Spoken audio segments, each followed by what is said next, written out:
Good morning student. आज हम कक्षा 10 के पाठ 15 गद्य खंड में रामधारी सिंह दिनकर द्वारा लिखी ईर्ष्या तो न गई मेरे मन से, जिसके भाग 1 के बारे में हमने पिछली कक्षा में पढ़ा था।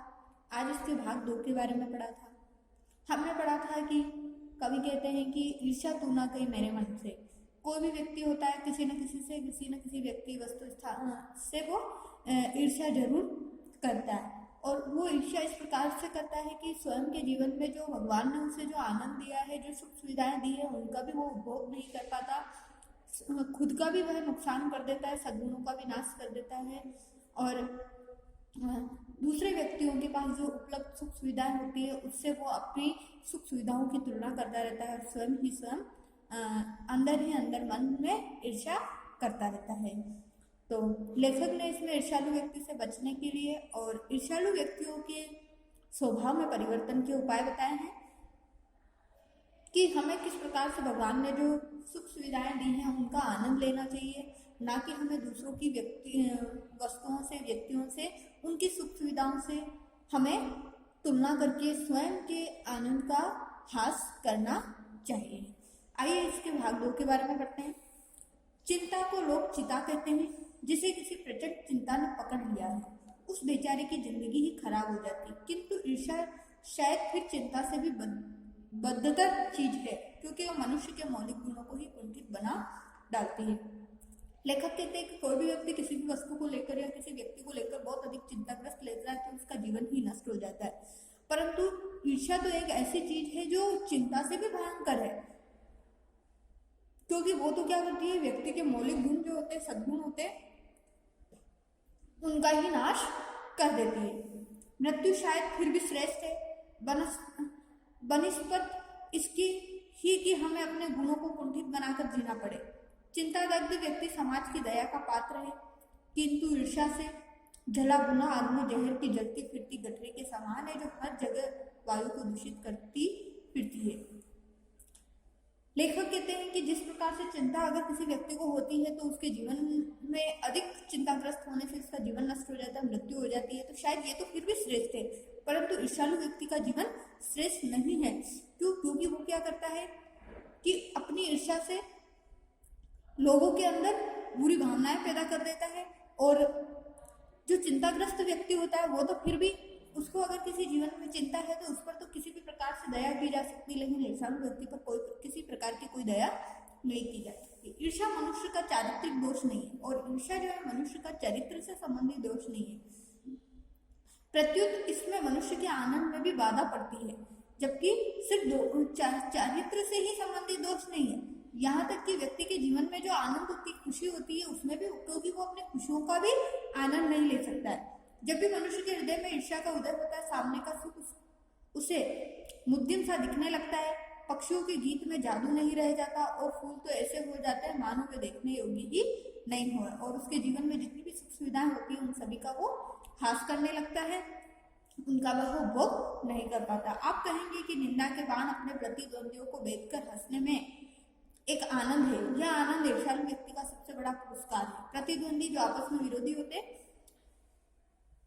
तो लेखक कहते हैं कि मानो ऐसे लगता है कि जो निंदा के बाण है, यानी कि हमने किसी व्यक्ति जिससे हम ईर्ष्या करते हैं उसकी निंदा किसी और के सामने की है, तो जो प्रतिद्वंदी है, जो विरोधी है, वो भी मानो एक प्रकार से उसके ऊपर हंस रहा है, तो वो कोई आनंद है।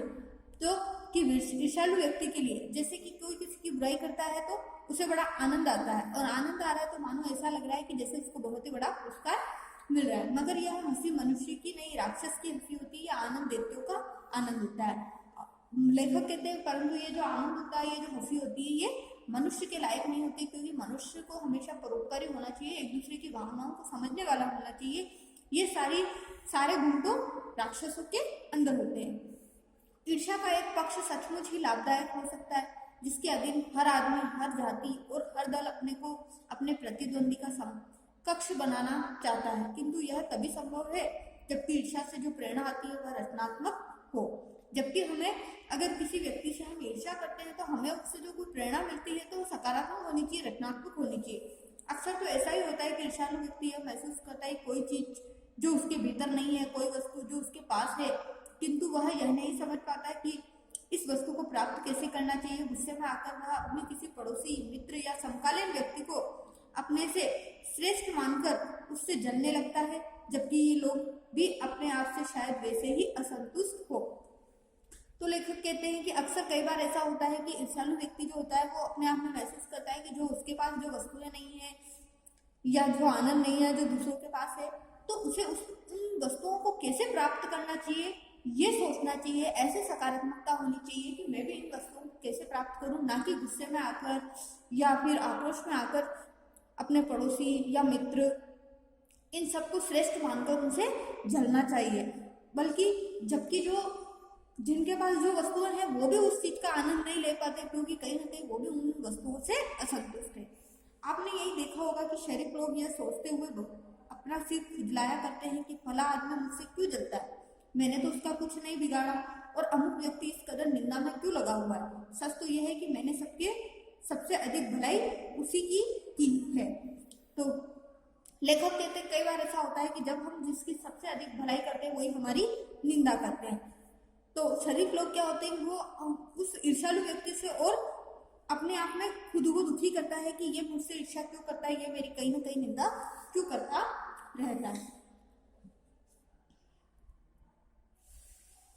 यह सोचते मैं तो पाक साफ हूँ, मुझसे किसी व्यक्ति के लिए दुर्भावना नहीं बल्कि अपने दुश्मनों की भी भलाई ही सोचा करता हूँ। फिर ये लोग मेरे पीछे क्यों पड़े हैं, मुझ में कौन सा वह ऐब है जिसे दूर करने में इन दोस्तों को चुप कर सकता हूँ। और जो शरीफ व्यक्ति होता है वो अपने आप को दोष देता रहता है और सोचता है कि मैंने ऐसा कौन सा बुरा कर्म किया है, मैं तो अपने दुश्मनों का भी भला सोचता रहता हूँ और मुझ में ऐसी कौन सी बुराई है जिसे दूर करने से ये सभी दोस्त चुप हो जाए। ईश्वरचंद विद्यासागर जब तक तजुर्बे से होकर गुजरे तब उन्होंने एक सूत्र कहा, तुम्हारी निंदा वही करेगा जिसकी तुमने भलाई की है। तो ईश्वरचंद विद्यासागर जो कि लेखक है, जो वो कहते हैं, उनके जो अनुभव है वो कहते हैं कि जीवन में हमारी निंदा वही व्यक्ति करता है जिसकी हमने भलाई की। और नित्य जब इस कुछ से होकर निकला तो उसने जोरों का एक ठहाका लगाया और कहा कि यार ये तो बाजार की मक्खियां है जो अकारण हमारे चारों ओर भिनभिनाया करती है। और पूछे मतलब कि जैसे कि हम किसी युद्ध के लिए तैयार रहते हैं, युद्ध करने के लिए, तो लेखक कह रहे हैं कि जैसे कि हम सोचते हैं कि ये हमारे बारे में ऐसी बुराई क्यों करता है, ऐसा क्यों करता है, परंतु जब उसके बारे में हम सकारात्मक सोचने लग जाते हैं तो हमें लगता है कि ये तो मानो की बाजार की मक्खियां है जो अकारण ही हमारे चारों ओर भिनभिनाया करती है। अर्थात इन व्यक्तियों को कोई और काम नहीं है जो कि एक दूसरे की निंदा करते रहते हैं, एक दूसरे से ईर्ष्या करते रहते हैं। ये सामने प्रशंसा और मीठे पीठ पीछे निंदा किया करते हैं। हम इनके दिमाग में बैठे हुए हैं, ये मक्खियां हमें भूल नहीं सकती क्योंकि ये हमारे बारे में सोचा करती है, इसलिए हमें से डरती है और हम पर शंका भी करती है। और ये क्या करते हैं, ऐसे व्यक्ति क्या करते हैं, हमारे सामने तो हमारी प्रशंसा करते हैं, पीठ पीछे हमारी बुराई करते रहते हैं। क्यों? क्योंकि इनके दिमाग में सिर्फ और सिर्फ हमारी उन्नति ही इनको दिखाई देती ही रहती है, इसीलिए ये हमारे सामने तो बोल नहीं सकते और पीठ पीछे बुराई करते हैं। क्यों? क्योंकि हमसे डरते हैं और हम पर शंका भी करते हैं। ये मक्खियां हमें सजा देती है हमारे गुणों के लिए। ये ऐप को तो माफ कर देगी क्योंकि बड़ों के ऐप को माफ करने में शान है। जिस शान का स्वाद लेने के लिए ये मक्खियां तरस रही है, जिनका चरित्र उन्नत है, जिनका हृदय निर्मल और विशाल है, वे कहते हैं इन बेचारों की बातों से क्या चिढ़ना, ये तो खुद ही छोटे। और जो व्यक्ति चरित्रवान होता है, उन्नतशील होता है, निर्मल हृदय वाला होता है, पवित्रवान होता है, वो स्वयं ये सोचता है कि ये तो हमारे सामने छोटे लोग हैं, छोटे अर्थात इनकी जो सोच है वो छोटी है, इनको तो हमारी उन्नति से ही चिढ़ हो रही है, तो इनकी बातों से हमें नहीं चिढ़ना चाहिए।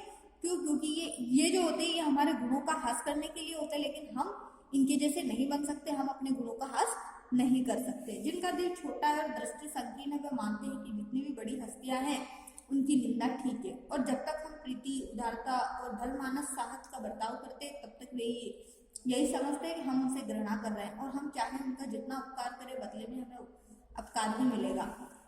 कई व्यक्ति ऐसे भी होते हैं जिनकी सोच छोटी होती है, नजरिया उनका छोटा होता है, चाहे वे भले ही कितनी ही बड़ी हस्तियां हों।